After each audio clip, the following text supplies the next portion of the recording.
各位弟兄姐妹，大家平安我们今天非常高兴能够在每周六的晚上同一时间6点半，我们一起来认识神的话语，也一起来敬拜神，好不好？邀请你将你的手机转为震动，或者是转为静音，我们一起在安静，一起在顺畅的礼拜当中来经历神的恩典。期待我们在今天晚上，我们每一个人都能够同等得到上帝丰盛的祝福，在你的生命当中带给你新的盼望。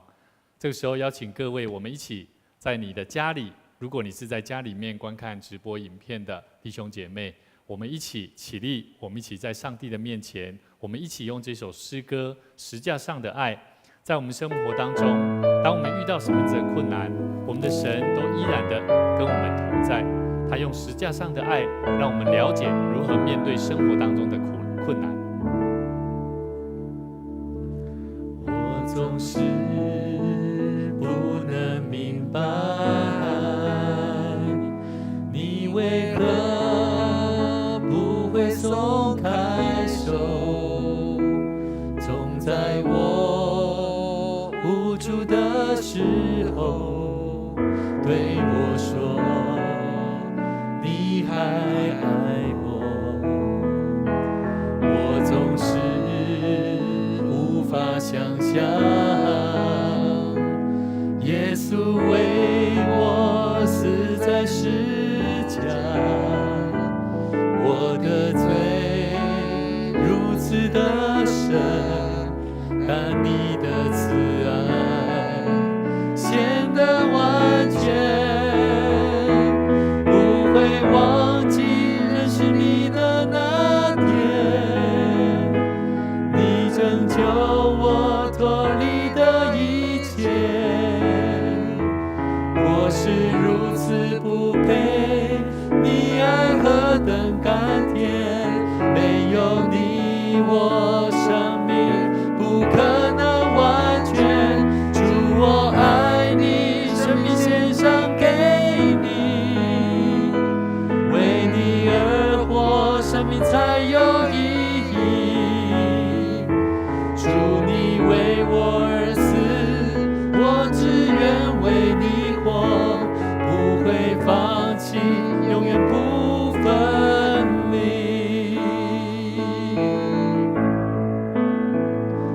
我总是无法想象，耶稣为我死在十架，我的罪如此的深，但你的慈爱显得完全，主我爱你不醉的那天，你拯救我脱离的一切，我是如此不配，你爱何等甘甜，没有你我生命不可能完全，主我爱你，生命献上给你，为你而活，生命才有意义，主你为我而死，我只愿为你活，不会放弃，永远不分离。东离西，离西有多远？我的罪全赦免，天离地有多高？你的爱也多大？从未忘记认识你的那天，你拯救我脱离的一切，我是如此不配，你爱何等甘甜，没有你我生命不可能完全。我们对主说，主我爱你。当我们的生命愿意献给你的时候，我们要了解我们的耶稣基督为我们而死，我们也愿意为他而活。在这世上，我们恳求神帮助我们，让我们的爱与主连结，永远不分离。你为我而死，我只愿为你活，不会放弃，永远不分离。天父上帝，我们谢谢你，感谢你，让我们一起在神你的恩典，在爱当中领受上帝你在十字架上所带给我们救赎的恩典与祝福。谢谢你，让我们的一生学习跟随主的脚踪，让我们明白，让我们的生命能够学习跟随主，为主你而活，而与你的爱不分离。让我们所做的、所奉献的，让我们所负担的，我们都能够有能力来面对神你所给我们的挑战。谢谢主，我们再次将我们今晚的聚会交托在主你手中，愿主你的灵就与我们同在。祷告奉主的名来求，阿们。这时候我们要一起来奉献，奉献是每一位基督徒用行动、用回应来回应上帝的恩典。我们一起在奉献当中如果你在就近的教会，你有负担，你可以将你心意上的奉献带到教会去，能够祝福那一间教会，也能够祝福在上帝国度的工作。我们今天请子安子安我们一起宣告了。Sorry， 牧师每次忘记哈。好，我们这个时候我们一起起立，我们一起来做奉献祷告的宣告哈。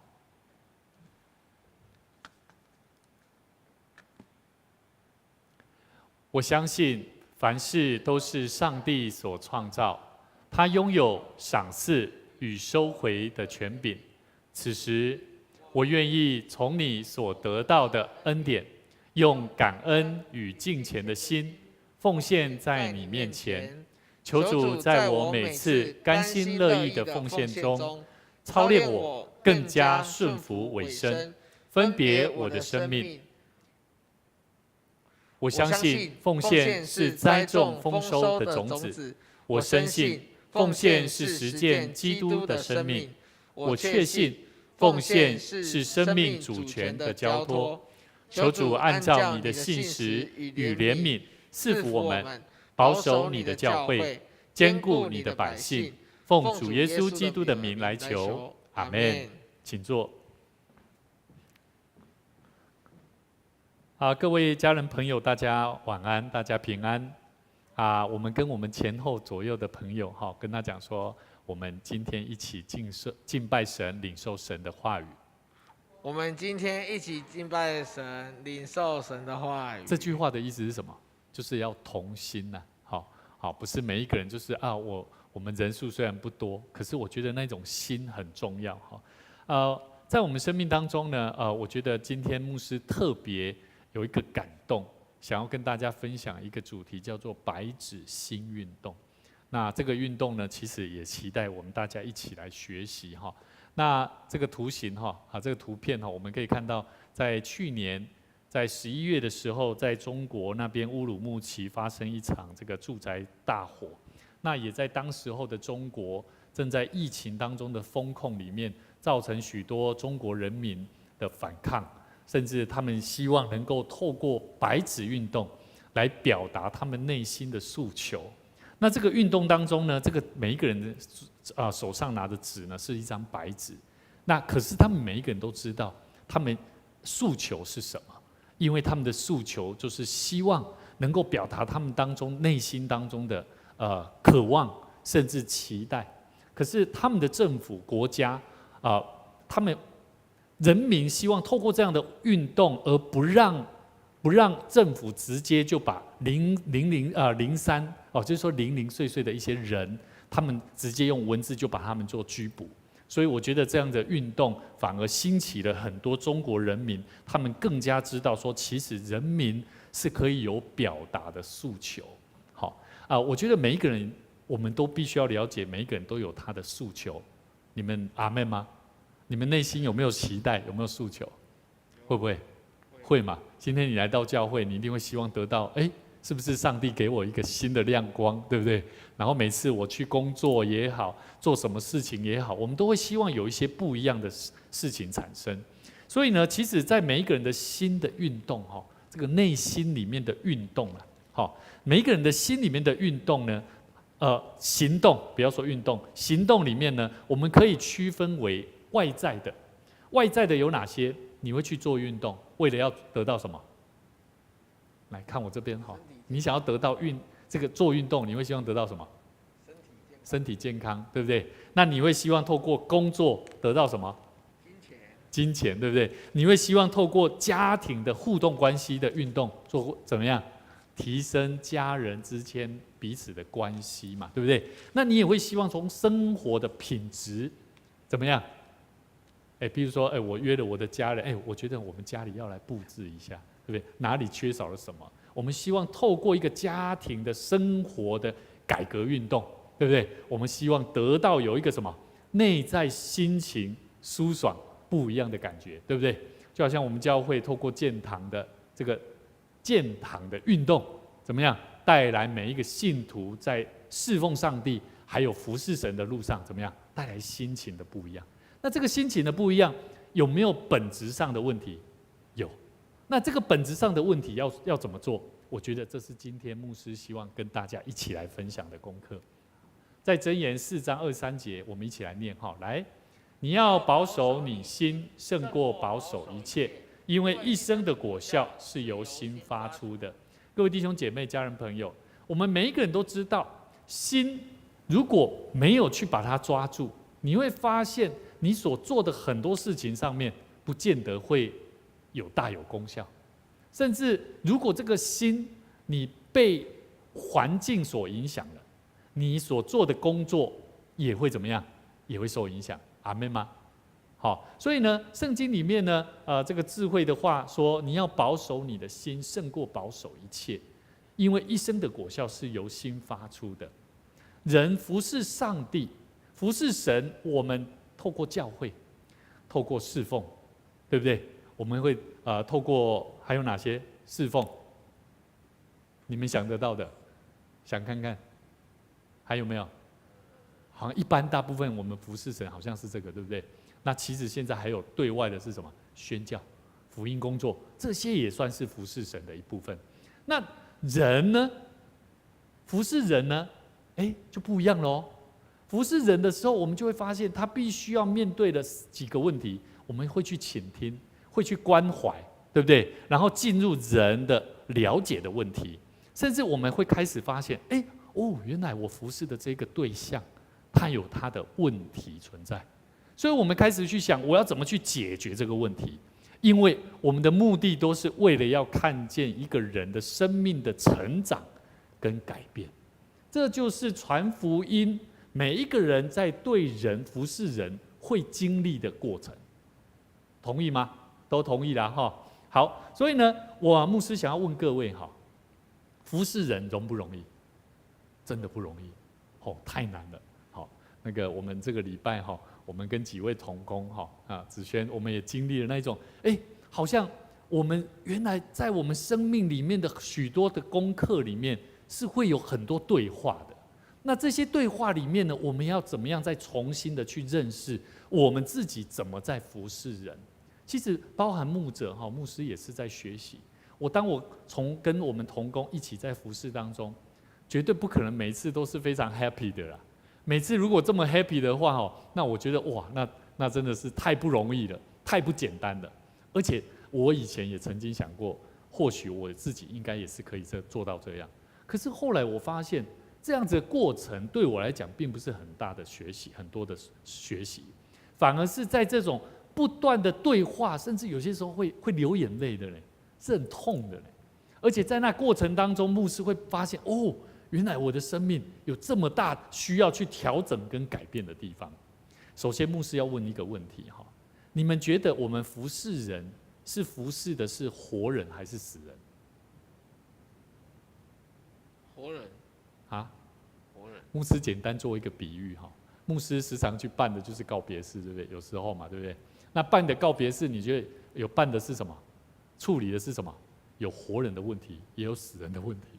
死人的问题比较简单，只要透过什么，反正殡葬业者他们就会告诉我们，就是说啊有什么程序该做的，然后我们就把这些死人的问题呢转达给这些商家，然后商家就怎么样，他们就照着我们的这些条例，甚至教会的流程来把它完成解决掉，这叫做处理死人的问题。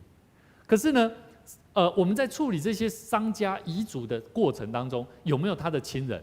有，他的亲人就不一样咯，就会想说，牧师，我们想要选这一天，那我就要开始跟他对话，不行哦，我们教会你们要先尊重的是教会的时间，第二个尊重牧师的时间，那不是看日子耶，基督徒不是在看日子的，所以呢，处理活人的问题呢，就必须要透过讨论。透过变化，而且透过改变的过程，你才会慢慢的发现说，原来要解决人跟上帝之间的那个灵性上的问题啊，那才是最大的问题。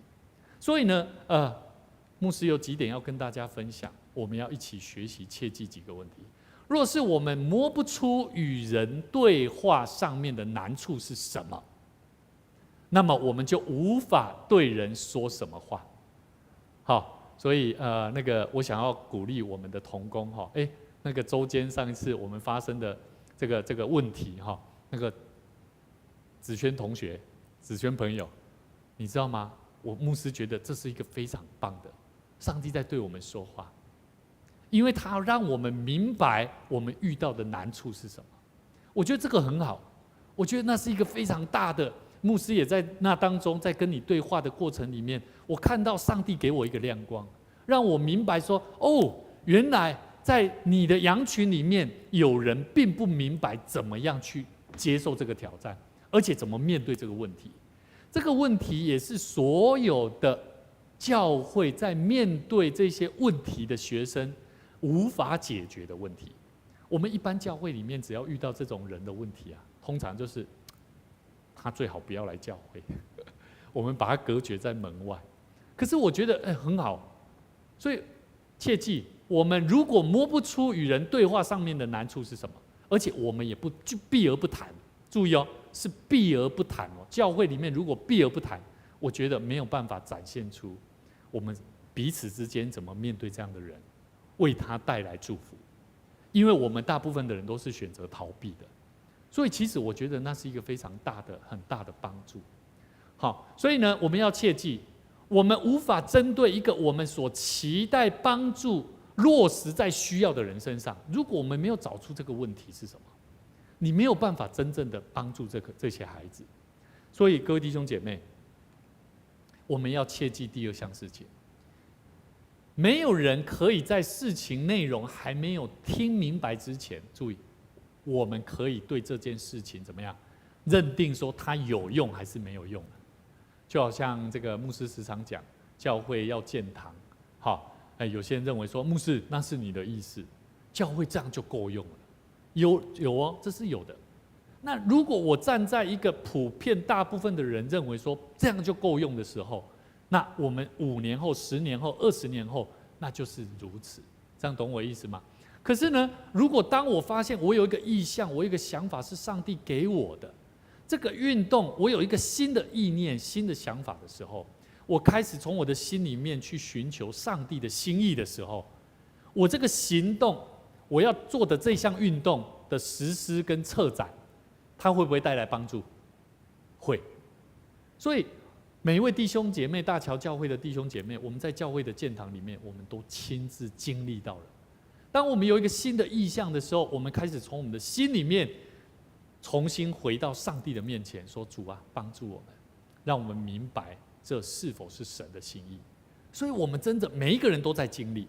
所以呢，我们要了解我们在做的福音工作，请问是死人的工作还是活人的工作？简单来讲，我们再讲一次，应该是什么？你们认为是死人的工作？活人的。好，我们大声讲出来，是活人的工作。所以呢，当我们在关心有一些现在教会有一些中辍生进到教会来，其实这是对教会一个是非常大的挑战。我们除了要花费更多的心思意念在祷告上面，跟神经历对于我们最重要的是要去明白这一些孩子他的生命当中，他的灵性跟上帝之间的问题点在哪里，他的需要我们怎么去帮助他们。好，所以呢，牧师我们今天要一起来学习明白几个这个叫做白纸心的运动。你一定要先看清楚这些基本的角度跟态度，你才会真正去明白我们怎么为主服侍，甚至服侍人。这样懂我意思吗？这就是牧师今天要跟大家分享的目标。我们一起来念来，如果我们在上帝面前不够平稳，不够安静的领受使命呼召意向，那么我们在帮助人的时候就会怎么样？就会有难处了。所以其实不要怕，你们现在一定会有难处，我觉得很好，因为这是让我们明白我们还不够怎么样？不够平稳嘛。好，我们还不够明白上帝所托付给我们的使命嘛，对不对？有些时候我要关心这一个人，可不见得你会喜欢呢。这是真的哦。牧师时常带着长子同工，我们要去探访关心的时候，有些人就会认为说，过去哦，有些长子就会说，牧师，这个人没有救了，他讲得很绝望啊，讲得很失落。我说为什么？他说，因为他过去曾经发生怎样，我也曾经这样去试过，但是没有用。我心里面想说，是你的能力没有用，还是上帝的能力没有用？这样懂我意思吗？你是靠着你的能力去做的，还是靠着上帝的能力的？这就是今天牧师要跟大家搞清楚的。我们的生命里面，我们都知道新的运动很重要。我们想要改变，我们想要做什么，我们想要对这个人带来什么帮助。可是，在我们的心中，如果没有让上帝的恩典真真实实的帮助你，让你明白看清楚，如果你的心里面不像一张白纸，你带有很多的想法、主观，而让你不断的用你的看法去处理的事情的时候，你会发现那个问题困难点是我一直搅扰你的心哦。你会觉得我没办法，这个不可能，这个我爱不下去，这种事情根本不能这样，懂我意思吗？好，这就是一个牧师要讲的那个态度的问题。所以呢，牧师要再一次回忆，带大家一起来回想，在3个礼拜前，牧师带大家分享一个主题，叫做培养热忱真实灵性生命的对上帝的同在热情。我相信我们每一个人在服侍神、服侍人过程当中，要对上帝的同在感到热情不容易，因为当你在服侍神的时候、服侍人的时候，有些时候你会为了环境，因为你所遇到的困难，你就会对上帝的同在不感兴趣，你也感受不到，这样懂我意思吗？所以呢，牧师要再次跟大家分享说，那一次牧师跟大家分享一个主题，如果你要感受上帝的同在，你必须要怎么样？学习什么？听什么？学习听话，听话，听什么话？不是听牧师的话，是听人所说的话，对不对？因为你如果人的话你都听不懂了，你上帝的话怎么会听得懂？这样懂我意思吗？也就是说，如果你听不懂上帝的心意，你不了解上帝的心意，通常我们要回过头来重新想，我们听人的话是听到多少啊？这样懂我意思吗？好，因为真的不容易哦。就好像我记得我的父母亲在我小时候的时候，他总是会跟我讲说你都说知道了，但是你都做不到了，所以你根本就不听话了。这样懂我意思吗？所以意思就是说，很多时候我们以为我们懂，我们知道，可是实际上我们不属于听话的那一方。这样懂我意思吗？所以在我们跟上帝的关系里面，基督徒要跟上帝彼此的关系，难道不就是体会上帝与我们同在的关系吗？不是吗？你每一天去体会跟上帝的同在，你就会知道上帝是真实的，然后你会知道你是属神的，你会明白说上帝的儿女是丰盛恩典祝福的。阿们。这就是基督徒在体会的生命的功课。所以呢，我们要了解对上帝的同在。我们讲到说，我们要听话，我们要听人的话，听哪些？听他说的。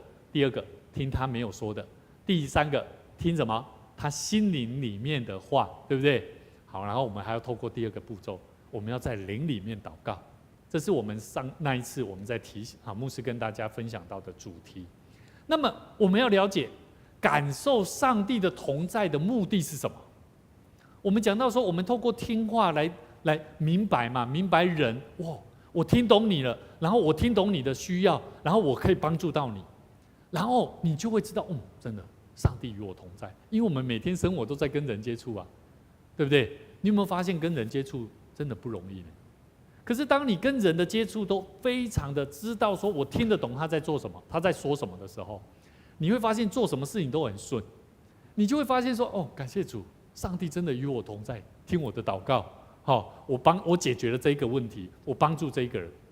你们知道吗？我牧师刚刚讲的这一些细节，都是对每一个基督徒在生活当中的工作态度有极大的帮助。你们相信吗？如果你要做业务，你要不要需要这样精神？你要知道顾客的需要呢。当一个顾客上门的时候，你有办法抓住他的心，他就留下来了，你就赚到了一个产业了，你就为这间公司怎么样？得到了利润了。那你就是什么？你就是一个好员工哦。所以我们所做的，我们都在外面都在接触人，可是我们的智慧从哪里来？从与神的同在来。那怎么与神同在？就刚刚牧师讲的那几个重点：听话，听人所说的话，听他所没有讲的话，听他心灵里面的需要的话，我们也听得懂。但是我们要了解这些东西，上帝的同在的目的是什么？不就是帮助人去看见生命改变的生命的祝福啊？不就是这个吗？这样懂我意思吗？所以呢，我们要了解，听懂他人所说的话，了解他真实的需要，对每一个基督徒，不管你有没有服侍人、服侍神，我觉得我们都在学习这个功课。有些人他不服侍神，也不服侍人，可是他回到家里面，他会遇到他的家人吗？会不会？基督徒会不会遇到？会啊。可是他没有办法理解他对他的儿子、孙子的需要啊。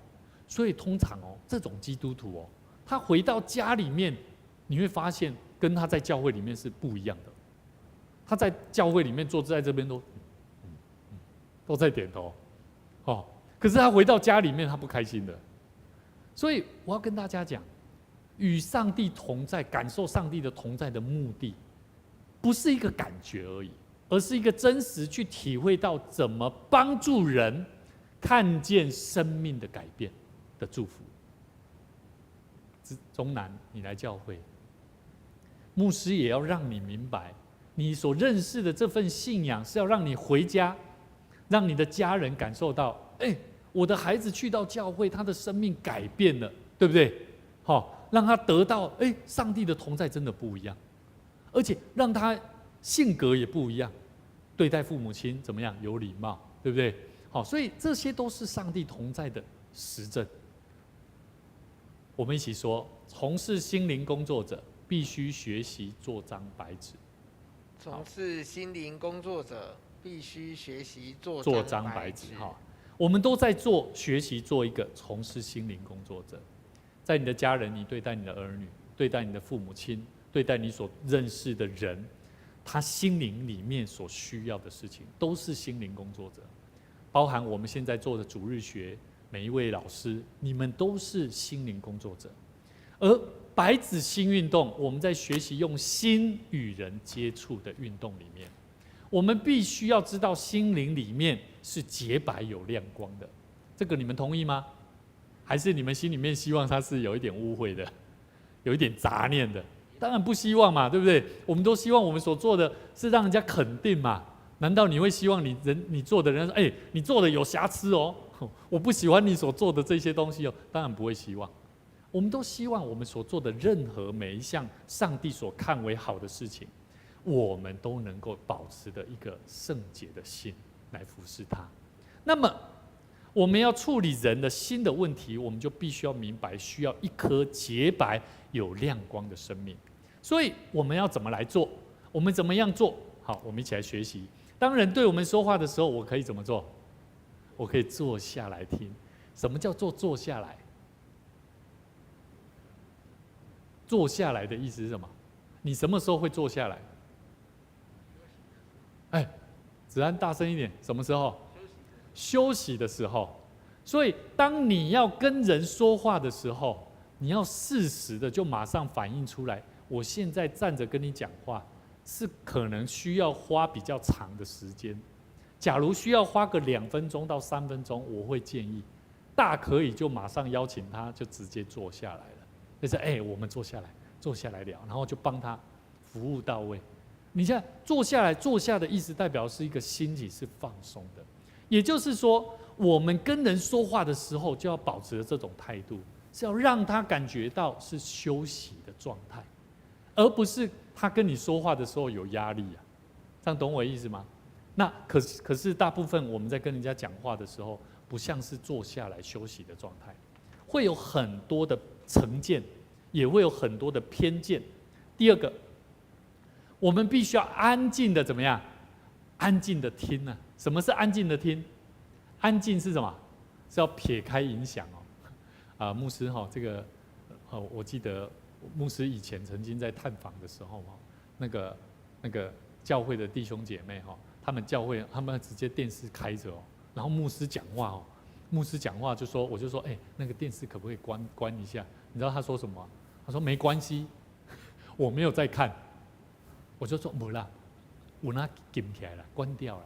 这样子牧师讲话我们在对话会比较清楚一点，他也不会分心了。所以很重要我们要去跟人家说话的时候，一定要在安静下撇开影响。假如说我们去探访的时候，你发现他们家里面的电视是开着，我们就要做什么动作？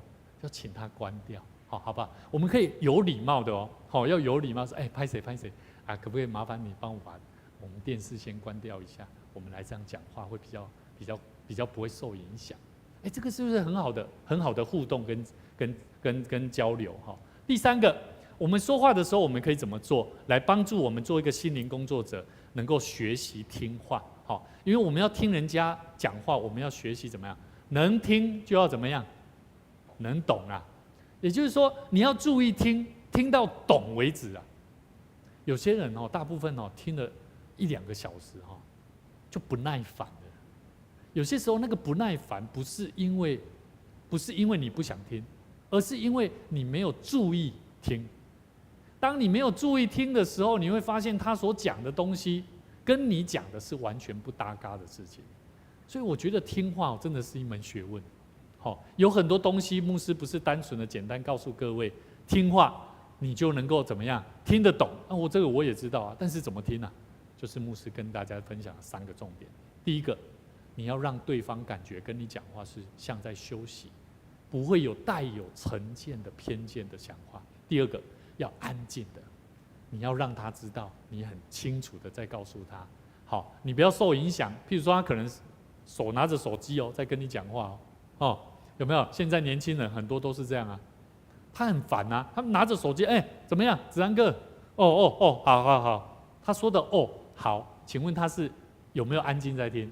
没有，他所说的好，他根本就不知道，而且他容易忘记。而且如果我们听的人，我们在跟他讲话的人认为说，他知道了，我们就认定他知道这件事情了，是这样吗？其实不是。所以有些时候我们做的事情跟我们所看到的事情，完全我们没有认真注意，在安静底下在听。第三个，要能听又要能懂，我觉得这对我们来讲非常的重要。听话要听得来或听不来，决定了什么？我觉得决定了一个侍奉上帝的人的工作上面能不能迎接困难跟挑战。牧师在陪伴很多长职、很多同工，在处理问题上面，大部分都是在听话这件事情在解决。我不断的在让长职、同工让他明白、听得懂牧师在说什么。光这件事情没有那么容易，所以牧师也要鼓励各位，我们都在做心灵工作者，我们都在做一个上帝要我们去服侍人的工作。可是很多时候我们在传递讯息上，甚至在听话上面，是一个非常非常需要花时间，好好去求神给我们智慧。所以一开始牧师说什么？用箴言4章23节所说的，你要怎么样？保守你的心胜过保守一切。如果这个心你没有像一张白纸一样，你听不进去，这些话牧师所准备的你也听不进去。所以怎么办？我们就要来做一件很重要的事情了。很多时候我们听懂别人的话，你听得懂我牧师刚刚所说的，光靠外面的安静还不行啊，内心里面还必须要在上帝面前做几项事情。第一个，对付你的主观。好，注意哦，对付他。你不要认为这不好，而是说你要知道为什么你会这样。懂我意思吗？像你们现在听牧师在讲的时候，你就已经开始在很特别的关系在跟你自己对话了。你必须要清楚，你必须要先把你的思想先放下，不是说是不要，而是你要先放下，你要对付你的主观。主观的东西在我们心里面只要放得很重，你会发现什么东西听不进、进不来了。简单这样讲，就好像我妈妈时常跟我讲的一句话，她说你这不输人啊，你讲的都对了。其实这句话，请问她是讽刺还是肯定？讽刺的，这样懂我意思吗？我就发现，对啊，我讲的是对的，可是我妈妈没办法接受啊。那我就开始去想，我要去了解我所讲的是不是真实，对她是有帮助的。而且对我在对我妈妈讲话的时候，我也会这样跟她讲：妈妈，如果你若要了解这个代志你看你的心情都很不舒服，我觉得你需要把你的心里面那个东西先拿掉。这个东西没有拿掉，你没有办法对付你所接受到的好的东西。第二个，我们要对付自己的思想。什么是思想？也就是看法、思维。譬如按你讲，我们很多时候我们会想到一些，譬如说他讲到一件东西，我们会想到这个好像不太对哦。我们先用一句话来跟你旁边的人说：我刚刚讲的这一些话，希望供你参考。我刚刚讲的这一些话，供你参考。注意，我刚刚讲的那一些话，可能你就会觉得我好像在压你了，这样懂我意思吗？可是呢，后面这句话就不一样了，供你参考，那是你参考的啦。意思是说，我讲的这些只是我的想法啦，不见得是你要把它纳入为你的想法啦。所以对付自己的思想，不要把思想好像别人也都要接受了，这样才会客观啦。好，第三个，对付自己的感觉。什么是对付自己的感觉？就是将感觉变成是一个真实改变的行动。很多时候我们都会说：我感觉这样不 OK， 不要这样好不好？好了，讲完了，加油，懂我意思吗？有没有行动？没有。所以我通常会跟我的孩子讲说什么：泽恩，你知道爸爸看到你这样，我很生气，很不舒服。下次你不要这样做，因为你这样子做，爸爸看到的时候不舒服，然后你也会受伤，所以你应该要把这个动作做一个改变，好不好？这样懂我意思吗？把它转变你的感觉的东西，用一个具体的行动来告诉他。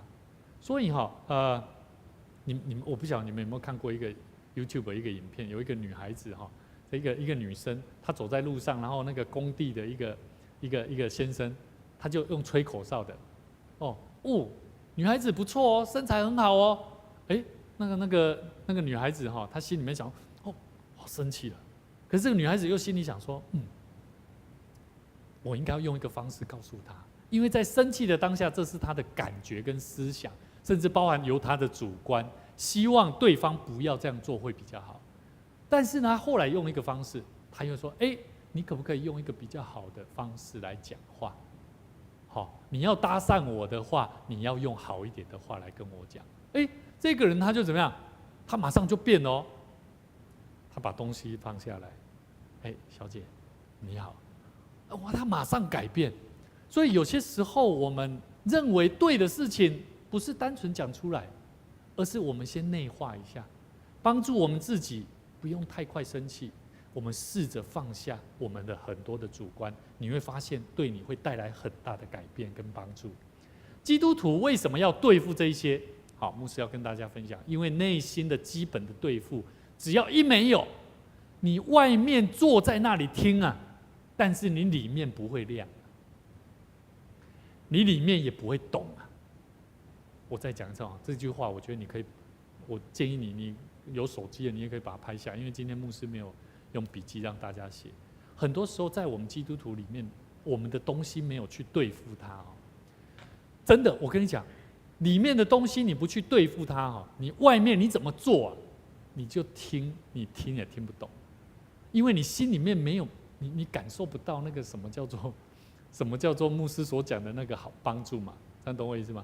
譬如说中南，如果你说你一直看着牧师在弹贝斯，弹的乐器弹得很漂亮，很好听，可是你不练习，你有办法吗？有办法吗？你只会每次都说牧师，为什么你做的我为什么都做不好？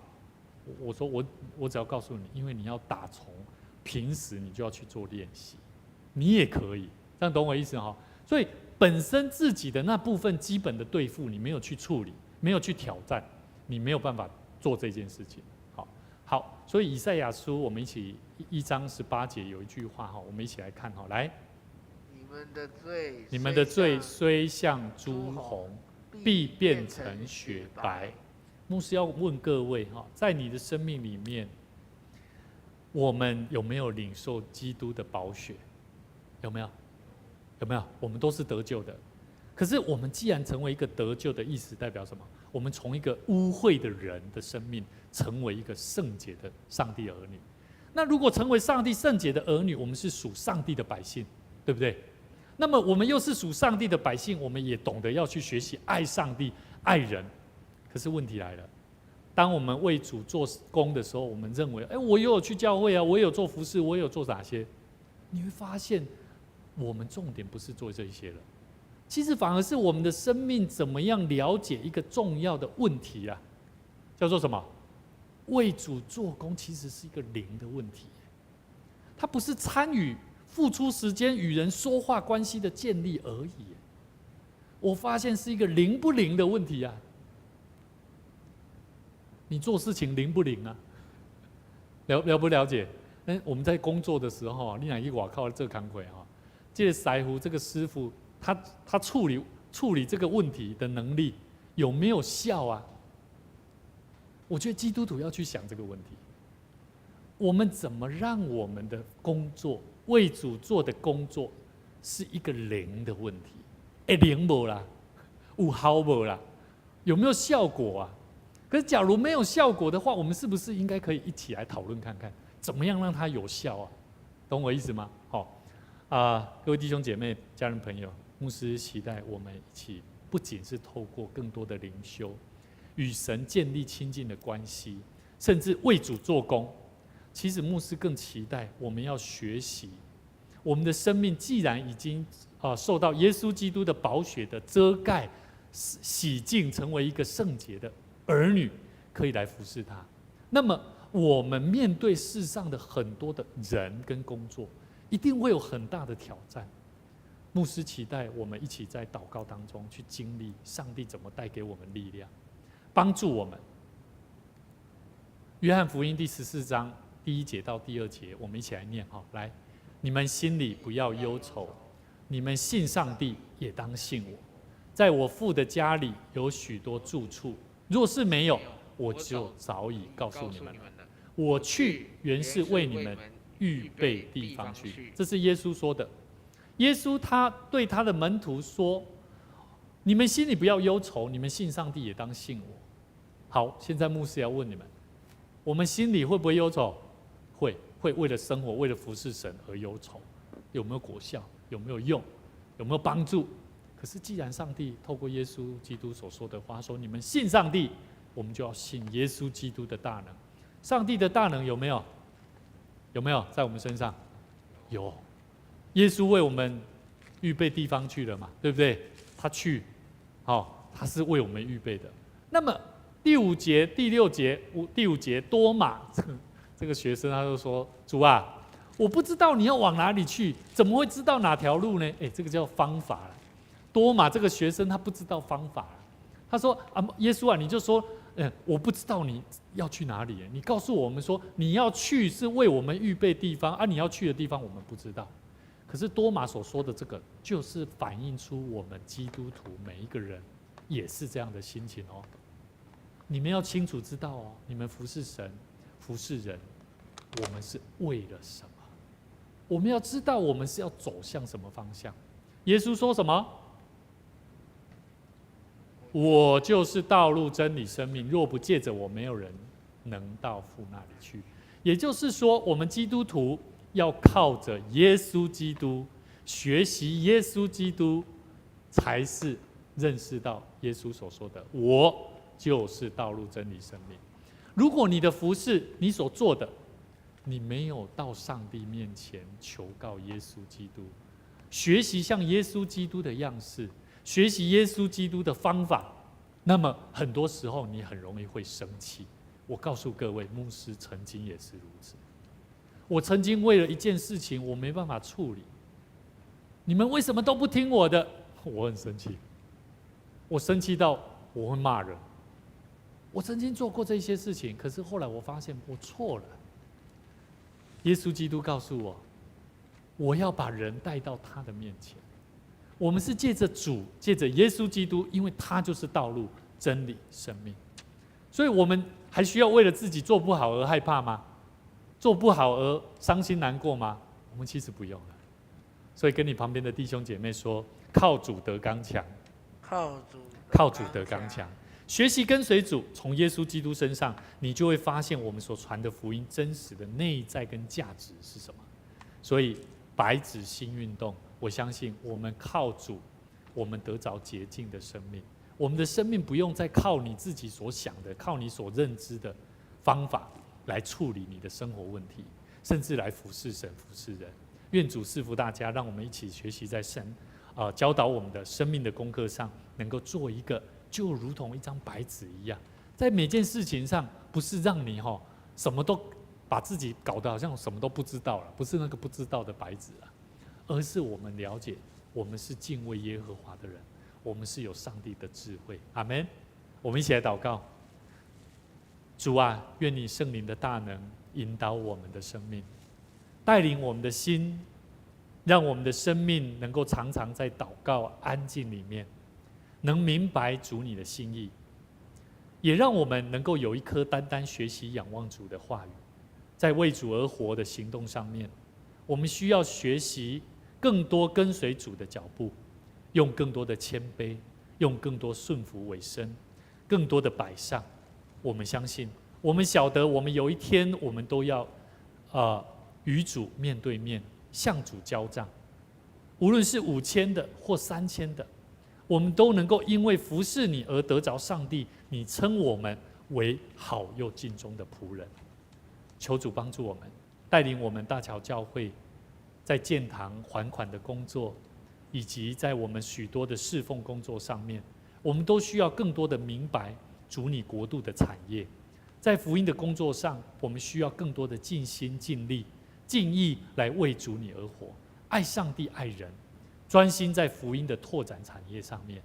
我们学习更多的帮助扶持，帮助我们四周围需要的人，好叫让他们知道我们是主你的学生。